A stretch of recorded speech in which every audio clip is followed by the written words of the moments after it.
मंडळी आज मित्राला भेटायला गेलो, पण तिथे गेल्यावर जे बघायला मिळालं ते पाहून माझी फजिती झाली। शेवटी काय झालं ते नक्की तो चलिए शुरू करते हैं। नमस्कार मंडळी, मी तुमचा लाडका ऋषी। तर आज आहे संडे। संडे म्हटली फन म्हटली की मित्राची आठवण तर येणार ना। मग काय निघालो थेट मित्राच्या घरी।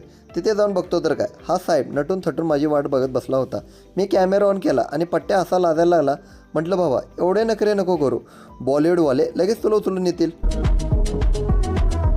मग काय दोघांनी आपापल्या गाड्या काढल्या आणि निघालो। आता मी गेलो होतो याला भेटायला, पण हा मित्र मला त्याच्या एका दुसऱ्या मित्राला भेटायला घेऊन चालला होता। जाताना आम्ही कर्नाटक बॉर्डरवरून जात होतो, तर कर्नाटक लागलं आणि रोड पण चांगले लागले। म्हटलं चला। तिथे आम्हाला मित्राची दाजी भेटली, त्यांच्याबरोबर 2 मिनिटं गप्पा मारल्या आणि पुन्हा पुढच्या प्रवासाला निघालो। तिथून पुढे गेल्यानंतर आम्ही पुन्हा महाराष्ट्र बॉर्डरच्या दिशेने वळलो।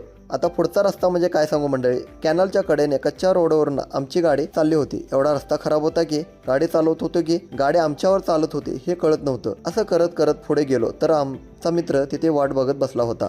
तिथे गेल्यावर समजले की त्याचं कोंबड्याचं अंड्याचं शेड आहे, पण तिथे जाऊन बघतो तर काय कोंबड्या नाहीत, अंडी नाहीत, फक्त मोकळं शेड। म्हटलं बहुतेक श्रावण लागल्यामुळे सगळ्या कोंबड्या संपावर गेले की काय।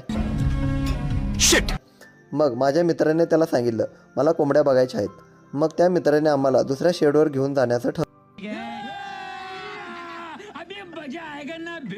आणि मग आम्ही पोहोचलो खटाव गावामध्ये। तिथे गेल्यावर आम्ही लहान लहान कोंबड्यांची पिल्ली बघितली, तसंच अंडी देणारे लेअर पोल्ट्री फार्म पण बघितलं।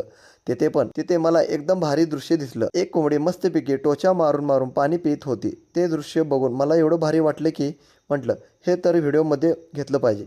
मग लगेच व्हिडिओ काढून घेतला। सगळं बघून झाल्यानंतर ना आता आमची परतीची वेळ झाली। मग आम्ही दोघं आपापल्या घरी निघालो।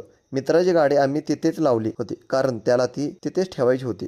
मग काय मी माझी गाडी काढली आणि माझ्या गाडीवरून थेट घरी परतलो। तर म्हणजे असा होता आमचा आजचा संडेचा फंडे। Bye bye, tata, good bye.